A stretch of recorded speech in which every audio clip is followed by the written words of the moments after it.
నమస్కారం. Welcome to SR Telugu educational channel. ఇంతకు ముందు వీడియోలో మనం సంధుల గురించి అలాగే ఛందస్సు గురించి వివరంగా తెలుసుకున్నాం.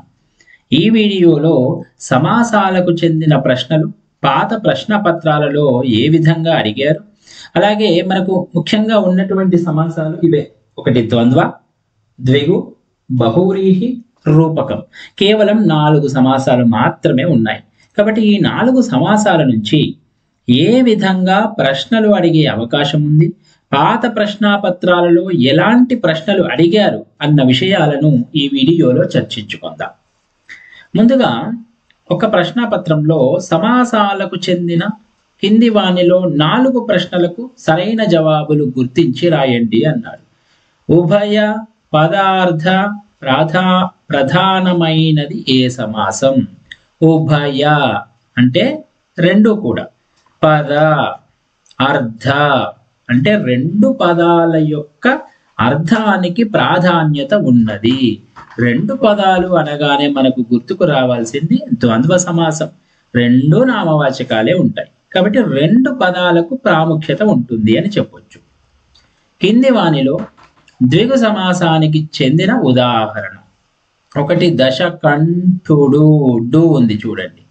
2 సప్తాహాలు, ధనలక్ష్మి, కూరగాయలు.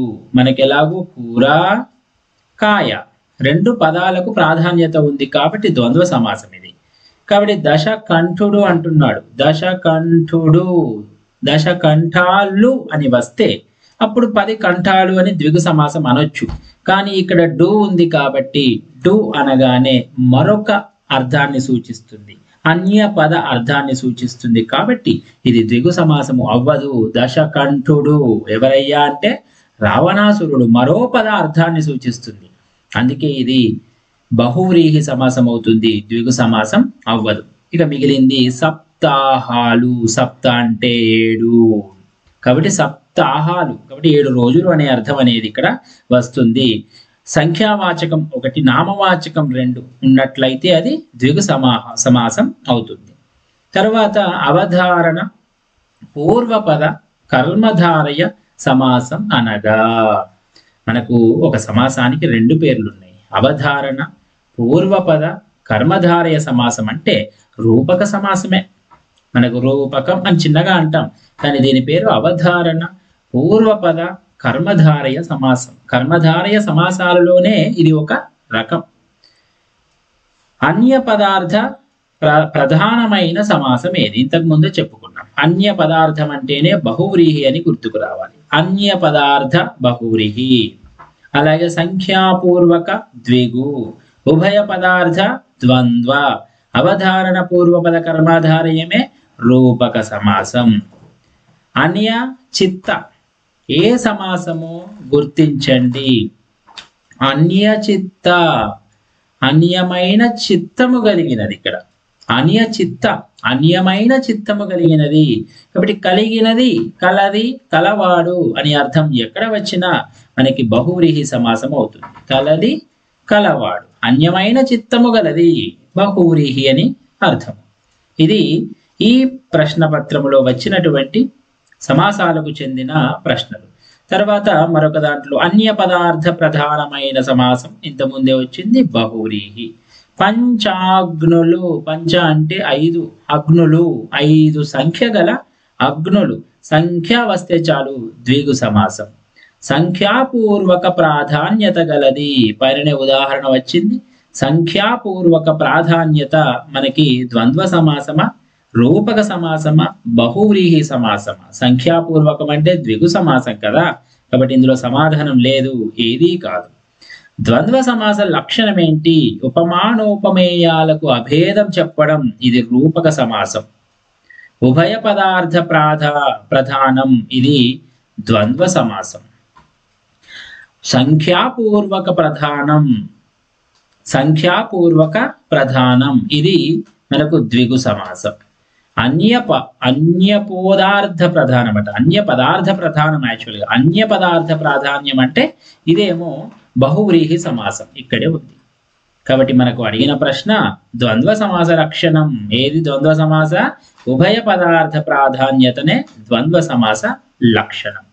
పార్వతీ పరమేశ్వరులు, పార్వతీ పరమేశ్వరులు, లు బహువచనం. రెండు నామవాచకాలు ఒక చోట కలిసి ఇది బహువచనంగా ఏర్పడింది.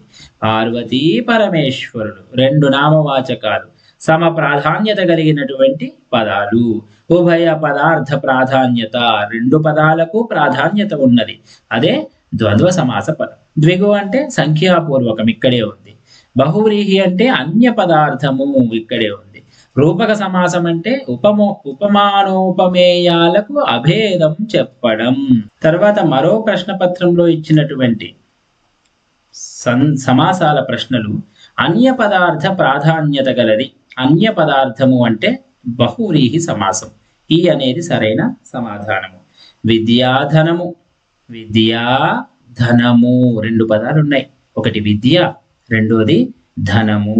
ఇక్కడ విద్యయే ధనము, విద్యకు ధనానికి తేడా లేదు. ఉపమానోపమేయాలకు అభేదం చెప్పడం. విద్య వేరు, ధనము వేరు. భేదం ఉంది, అయినా భేదం లేనట్లుగా చెబుతున్నాం. విద్యయే ధనం అని చెబుతున్నాం. అలా అభేదాన్ని చెప్పినట్లయితే రూపక సమాసం అవుతుంది. రూపక సమాసం సరైన సమాధానము. పార్వ పరమేశ్వరుడు తప్పించారు. పార్వతీ పరమేశ్వరుడు, పార్వతీ పరమేశ్వరుడు. దీనికి విగ్రహవాక్యం అడుగుతున్నాడు. ఇదేమో సమాస పదం అంటారు, కలిసిపోయి ఉన్నదేమో సమాస పదం. దాన్ని విడదీసి రాస్తే విగ్రహవాక్యము. కాబట్టి పార్వతీ పరమేశ్వరులను మనం ఎలా విడదీస్తాం? పార్వతీ ఇంకా పరమేశ్వరుడు కూడా. అసలు ఇలాంటి కూడాలు పెట్టడం, ఇంకాలు పెట్టడం మనకే సమాసం లేదు. పార్వతి కూడా ఇంకా పరమేశ్వరుడు ఇలా కూడా లేదు. పార్వతీయు పరమేశ్వరుడును, పార్వతి కూడా పరమేశ్వరుడు కూడా, ఇలాంటివి లేవు. పార్వతీయు పరమేశ్వరుడును ఉంది. కాబట్టి పార్వతీయు పరమేశ్వరుడును సరైన సమాధానం అవుతుంది. లేదా పార్వతి మరియు పరమేశ్వరుడు అని కూడా ఉపయోగించవచ్చు.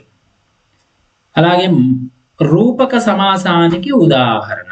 రూపక సమాసానికి, రూపకం అంటే ఉపమానోపమేయాలకు అభేదం చెప్పడం. రూపక సమాసానికి ఉదాహరణ రాజకుమారుడు ఒకటి. ధైర్యోత్సాహములు, ధైర్యము ఉత్సాహము, ధైర్యముయును ఉత్సాహమును, లేదా ధైర్యము మరియు ఉత్సాహము నామవాచకాలు రెండు. కాబట్టి అది ద్వంద్వ సమాసం. సప్తగిరులు, సప్త గిరులు సంఖ్యావాచకం, ద్విగు సమాసం. నగరారణ్యము, నగరమే అరణ్యము అన్నట్లు చెబుతున్నాడు. నగర అరణ్యము ఉపమానోపమేయాలకు అభేదం చెబుతున్నాడు. కాబట్టి నగరారణ్యం అనేది రూపక సమాసానికి ఉదాహరణ అవుతుంది. ఈ అనేది సరైన సమాధానం. ఈ అనేది సరైన సమాధానం. మత్స్యకంటి ఈ సమాసానికి విగ్రహవాక్యం. మత్స్యకంటి, మత్స్యము వంటి కనులు కలిగినది, కలది కలవాడు వస్తే బహువ్రీహి. ఇక్కడ విగ్రహవాక్యం అడుగుతున్నాడు. మత్స్యకంటి, మత్స్యములు వంటి కన్నులు గలది. కన్నుల వంటి మత్స్యములు తప్పు, మత్స్యములు కన్నులు తప్పు, మత్స్యములు కన్నులలో తప్పు. మత్స్యముల వంటి కన్నులు కలిగినది, కలది కలవాడు వస్తే బహువ్రీహి సమాసం. ఉభయ పదార్థ ప్రాధాన్యత కలిగిన సమాసం. ఉభయ పదార్థము అంటేనే ద్వంద్వ సమాసం అని గుర్తుకు రావాలి. అలాగే అన్య పదార్థ ప్రాధాన్యత. అన్య పదము అంటే బహువ్రీహి. గదాధరుడు, గదాధరుడు గదను ధరించిన వాడు ఎవరో అన్య పదార్థం మళ్ళీ, కాబట్టి బహువ్రీహి సమాసము. సప్త ఋషులు, సప్త అంటే మనకి సంఖ్యావాచకం సూచిస్తుంది. విగ్రహవాక్యం అడిగాడు. సప్త ఋషులు అంటే సప్త సంఖ్య గల ఋషులు, సంఖ్యావాచకం కదా. సంఖ్యావాచక పూర్వ పదము, దాన్ని మనం ద్విగు సమాసం అంటాం. సంఖ్యావాచకం అంటే ద్విగు సమాసం. శక్తియును సామర్థ్యమును, శక్తియును సామర్థ్యమును ఇది విగ్రహవాక్యం.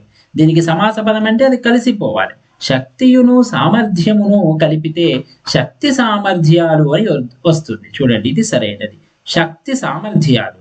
మూడవది శక్తా సామర్థ్యాలు తప్పు. శక్తితో సామర్థ్యాలు తప్పు. శక్తం సామర్థ్యాలు తప్పు. శక్తి సామర్థ్యాలు అనేది సరైనటువంటిది.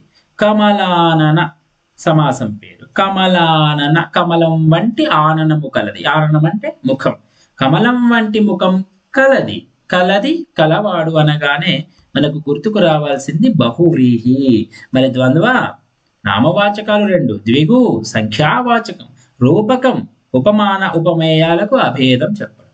అన్య పదార్థ ప్రాధాన్యము. అన్య పదార్థం అనగానే బహువ్రీహియే గుర్తు రావాలి. సంఖ్యాపూర్వక విశేషణం ద్విగు. సంఖ్యాపూర్వక విశేషణం ద్విగు. దీనికి సరైన ఉదాహరణ త్రినేత్రుడు. డు వచ్చింది అంటే మరొకరిని సూచిస్తుంది బహువ్రీహి. జలజాక్షి అంటే స్త్రీని సూచించేది. కలది కలవాడు, ఇది కలది వస్తుంది, ఇక్కడ కలవాడు వస్తుంది, కాబట్టి రెండు కాదు. అలాగే పినాక పాని. పాని ఇది కూడా కలవాడు వస్తుంది. పినాకము పానియందు కలవాడు. కాబట్టి మూడు కూడా మనకి బహువ్రీహికి చెందినటువంటి ఉదాహరణలను చెప్పొచ్చు. సంఖ్యావాచకము కదా సార్, మరి త్రి అంటే మూడు కదా, సంఖ్య ఉంది కదా అంటే ఉంది, కానీ సంఖ్య ఉన్నా కూడా మూడు కన్నులు కలవాడు అనే అర్థం వస్తుంది, కాబట్టి ఇది బహువ్రీహి అవుతుంది. ఇక్కడ మాత్రం సప్త సముద్రాలు చివరలో లు వస్తుంది చాలాసార్లు చూడండి. సప్త సముద్రాలు సంఖ్యావాచకం వచ్చింది కాబట్టి ఇది ద్విగువు అవుతుంది. బహువ్రీహి సమాసానికి ఉదాహరణ అడిగాడు.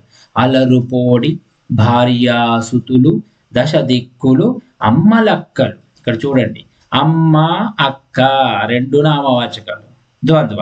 దశ దిక్కులు, దశ అంటే సంఖ్యావాచకం ద్విగు సమాసం. భార్యాసుతులు, భార్యాసుతులు, మరియు ఇది కూడా ద్వంద్వ సమాసమే. మరి అల్లరుపోడి, అలరించే పోడి, శరీరము కలిగినది, కలది కలవాడు వస్తే ఇది బహువ్రీహి, కాబట్టి ఆ అనేది సరైన సమాధానం. నవగ్రహాలు విగ్రహవాక్యం, ఇది సమాస పదం. విగ్రహవాక్యం అడుగుతున్నాడు. నవగ్రహాలు, నవ అనే గ్రహాలు తప్పు, గ్రహాలు 9 మంచిది, కానీ అలా విగ్రహవాక్యం చేయం. 9తో నిండిన గ్రహాలట తప్పు, కాబట్టి 9 సంఖ్య గల గ్రహాలు అనేది సరైన సమాధానం అవుతుంది. దశావతారాలు సమాసం పేరు, లో ఉంది చివర, దశ అంటే 10 అవతారాలు, సంఖ్య ఉంది కాబట్టి ద్విగు సమాసం. సంఖ్యాపూర్వక విశేషణం ద్విగు. అన్య పదార్థ ప్రాధాన్యత, అన్య పదార్థము అంటేనే బహువ్రీహి. ద్వంద్వ సమాస లక్షణం అడిగాడు చూడండి. అన్య పదార్థ ప్రాధాన్యత ఇది బహువ్రీహి లక్షణం. ఉభయ పదార్థ ప్రాధాన్యత ఇది ద్వంద్వ సమాస లక్షణం. సంఖ్యావాచక పూర్వ పదము ద్విగు సమాస లక్షణం. అడిగిందేంటి? ద్వంద్వ సమాస లక్షణము ఉభయ పదార్థ ప్రాధాన్యత కలిగినది. కోదండము పానియందు గలవాడు, ఇది విగ్రహవాక్యం. కోదండము పానియందు గలవాడు, కాబట్టి కోదండ పాని అనేది సమాస పదం అవుతుంది. సమాస పదం అంటే కలిసిపోయి ఉన్నది, విగ్రహవాక్యం అంటే విడదీసి ఉన్నది, కాబట్టి కోదండ పాని, కోదండము పానియందు గలవాడు. శక్తియుక్తులు లు రెండు కూడా నామవాచకాలు. శక్తియుక్తులు విగ్రహవాక్యం అడుగుతున్నాడు. విగ్రహవాక్యం ఏంటి? శక్తి యొక్క యుక్తియా? తప్పు. యుక్తి మరియు శక్తి ఎందుకు తిప్పాలి? తిప్పే అవసరం లేదు. శక్తి యుక్తి వరుసగానే పెట్టాలి. శక్తితో యుక్తి తప్పు, కాబట్టి మిగిలింది శక్తి మరియు యుక్తి, లేదా శక్తియును యుక్తియును అన్నా సరైందే. శక్తి మరియు యుక్తి అన్నా కూడా సరి అయినదే. ద్వంద్వ సమాస లక్షణం, ద్వంద్వము అంటేనే ఉభయ పదార్థం. మరి అన్య పదార్థం ఏంటి? బహువ్రీహి. సంఖ్యాపూర్వకం ఏంటి? ద్విగు. విగ్రహవాక్యం అనగా చూడండి, ఇలాంటి ప్రశ్నలే మనం ఎక్కువగా ఇలాంటివి ఎక్కడో ఒక చోట అడిగే అవకాశం ఉంటుంది, అన్ని సులభంగానే రావు. ఇలా విగ్రహవాక్యం అనగా ఆలోచించాల్సి వస్తుంది. ఇంతకుముందు చెప్పుకున్నాం, పదాలు విడదీసి రాయడమా, పదాల మధ్య లోపించిన క్రియలు చేర్చి రాయడమా, పదాల మధ్య లోపించిన విశేషణాన్ని చేర్చి రాయడమా, పదాల మధ్య లోపించిన విభక్తి ప్రత్యయాలు చేర్చి రాయటనా? పదాలు విడదీసి రాయడము అంటే మనకు సందుల్లో వస్తూ ఉంటుంది. పదాల మధ్య లోపించిన క్రియలు చేర్చడం, క్రియలు చేర్చం మధ్యలో తప్పు. పదాల మధ్య లోపించిన విశేషణాన్ని చేర్చడం, నో, విశేషణం కూడా ఏమి చేర్చం. చూడండి, ఉదాహరణకు శక్తి యుక్తి, శక్తి మరియు యుక్తి, మరియు అని వాడాం, క్రియ కాదు, విశేషణం కూడా కాదు, కాబట్టి మరియు అని ఒకటి ఉపయోగించాం. అలాగే శక్తియును యుక్తియును అన్నాం. విడదీసి రాయుట అనేది కూడా సరైంది కాదు, ఎందుకంటే కేవలం విడదీసే రాస్తున్నామా సంధిలాగా? లేదు, మధ్యలో ఒక అక్షరము పదము చేరుస్తున్నాం. కాబట్టి ఎక్కువగా మనము విభక్తి ప్రత్యయాలే ఇందులో వాడుతూ ఉంటాం. విభక్తి ప్రత్యయాలు వాడడం చేత పదాల మధ్య లోపించిన విభక్తి ప్రత్యయాలు వ్రాయుట అనేది సరైన సమాధానం అవుతుంది. పూర్వ పదం సంఖ్యావాచకం, ఉత్తర పదం నామవాచకం గల సమాసం ఏది? పూర్వపదం అంటే మొదటి పదం, ఉత్తర పదం అంటే రెండవ పదం. కాబట్టి పూర్వపదం సంఖ్యావాచకం అనగానే ద్విగు సమాసం మనకి గుర్తుకు రావాలి. బహువ్రీహి సమాసానికి ఉదాహరణ అంటున్నాడు. గరుడ వాహనుడు, ముక్కంటి, నీలవేణి. కాబట్టి అన్నీ కూడా మరో పద అర్థాన్ని సూచిస్తున్నాయి. చూడండి, గరుడు వాహనముగా కలవాడు, ముక్కంటి మూడు కన్నులు కలవాడు, నీలవేణి నీలమైన వేణి కలది, కలది కలవాడు సూచిస్తున్నాయి. కాబట్టి మూడు కూడా సరైన సమాధానము. జీవనమును ధనమును సమాస పదం గుర్తించమంటున్నాడు. జీవనమును ధనమును విగ్రహవాక్యం ఉన్నటువంటిది. కాబట్టి జీవదానముల, ఇక్కడ దానములు ఇచ్చాడు. దానం వేరు ధనం వేరు. మహాప్రాణ, ఇది అల్ప ప్రాణం. జీవధనమా ఒత్తెందుకు వచ్చింది? రాదు.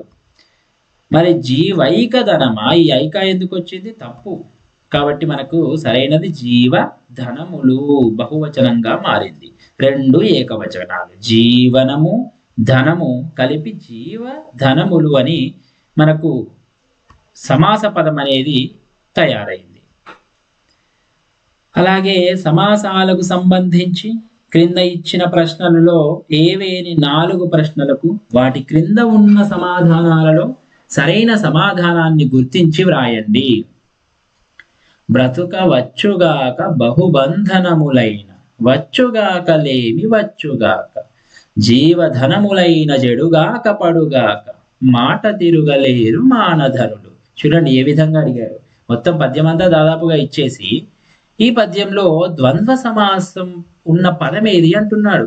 బహుబంధనముల లేదా మానధనుల, మానమే ధనముగా కలవారు, అది తప్పు. బహువ్రీహి సమాసమా, ఇది ఊరికే ఇచ్చారు కన్ఫ్యూజ్ చేయడానికి అంతే. జీవధనముల, జీవధనములు సరైన సమాధానం. ఇది ద్వంద్వ సమాసానికి చెందినది. జానువుల వరకు బాహువులు కలవారు, కలవారు, కలవాడు, కలది, ఇవన్నీ కూడా మనకి బహువ్రీహి సమాసము. కానీ ఇక్కడ అడిగేది విగ్రహ వాక్యానికి సమాస పదం అడుగుతున్నాడు.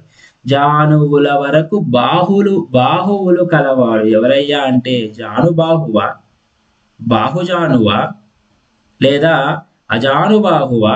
చూడండి మొదటి అక్షరము అజానుబాహుడు కాదు, ఆజానుబాహు అంటారు. ఆజానుబాహు అంటే బాహువుల వరకు జానువులు కలవారు, జానువుల వరకు బాహువులు కలవారు, ఆజానుబాహువు. ఈ విధంగా పంచవన్నెలు, పంచవన్నెలు అనే సమాసానికి విగ్రహ వాక్యము. పంచవన్నెలు అంటే పంచ అంటే 5 వన్నెలు, కాబట్టి పంచ సంఖ్య గల వన్నెలు అని అర్థము. దేవాగ్రహారముల్ అనేది ఏ సమాసం? దేవాగ్రహారముల్, దేవాగ్రహారములు, దేవుడి అగ్రహారములు అని అర్థం. ఇక్కడ దేవుడి యొక్క అగ్రహారములు. మరి ఇక్కడ అగ్రహారాలు సంఖ్య లేదు. దేవాగ్రహారాలంటే ఏమిటి అనేది కూడా లేదు. దేవుడు మరియు అగ్రహారాలని చెప్పడానికి కూడా లేదు. దేవుడు మరియు అగ్రహారములు లేదు, దేవుడి యొక్క అగ్రహారాలు ఇవి. కాబట్టి పైవేవి కాదు. ఆ 3 సమాసాలకు చెందిన పదం కాదు ఇది. ద్విగు సమాసము. ద్విగు అంటే సంఖ్య అని గుర్తుకు రావాలి. సంఖ్యావాచక విశేషణం పూర్వపదంగా కలది. సంఖ్యావాచక విశేషణం పూర్వపదముగా కలది. అన్య పదార్థ ప్రాధాన్యము గలది. అన్య పదము అనగానే మనకు బహువ్రీహి గుర్తుకు రావాలి. అన్య పదార్థ ప్రాధాన్యత గలది. స్వాగత గౌరవాలు, స్వాగతము మరియు గౌరవము రెండు కలిపితే స్వాగత గౌరవాలు అయ్యింది. కాబట్టి దీని విగ్రహ వాక్యం ఏమవుతుంది? స్వాగతం అనే గౌరవాల తప్పు, చేత తప్పు, గౌరవముతో తప్పు, స్వాగతము మరియు గౌరవము సరైనది. ద్విగు సమాసానికి ఉదాహరణ అంతర్ముఖుడు మరొక అర్థాన్ని సూచిస్తుంది. అలాగే షణ్ముఖుడు మరొక అర్థాన్ని సూచిస్తుంది. చతుర్ముఖుడు, షణ్ముఖుడు సంఖ్యాపూర్వకమే, చతుర్ముఖుడు సంఖ్యనే ఇది కూడా, కానీ మరొక అర్థాన్ని సూచిస్తుంది కదా, 4 ముఖాలు గలవాడు అని. కాబట్టి ఇది మనకు ద్విగు సమాసం కిందికి రాదు. ఈ రెండు కూడా మనకి బహువ్రీహి సమాసం కిందికి వస్తుంది. షడ్భుజాలు, ఇది లు వచ్చింది కాబట్టి షడ్భుజాలు, ఇది సంఖ్యాపూర్వకము, ద్విగు సమాసానికి చెందినది. ఫాలాక్షుడు, డు ఉంది చూడండి, ఫాలాక్షుడు కలది కలవాడు అని సూచిస్తున్న సమాసం ఇది. ఫాలాక్షుడు మనకిక్కడ బహువ్రీహి సమాసానికి చెందినటువంటి పదము. పూర్వపదము సంఖ్యావాచకంగా, ఉత్తర పదము నామవాచకంగా ఉండే సమాసం ఏది? సంఖ్యావాచకం ఉందంటేనే ద్విగు సమాసము అని అర్థము. దేహాత్మలు సమాసము రాయండి. దేహాత్మలు, దేహము ఆత్మ రెండు కలిపి దేహాత్మలు అవుతుంది. లు వచ్చింది, బహువచనం అన్నమాట. కాబట్టి ద్వంద్వ సమాసం. ద్వంద్వ సమాసం అనేది ఉత్తర పదార్థ ప్రధానమైనదా, అన్య పదార్థ ప్రధానమైనదా, ఉభయ పదార్థ ప్రధానమైనదా, పూర్వ పదార్థ ప్రధానమైనదా? అన్య పదార్థ ప్రధానమైనది బహువ్రీహి.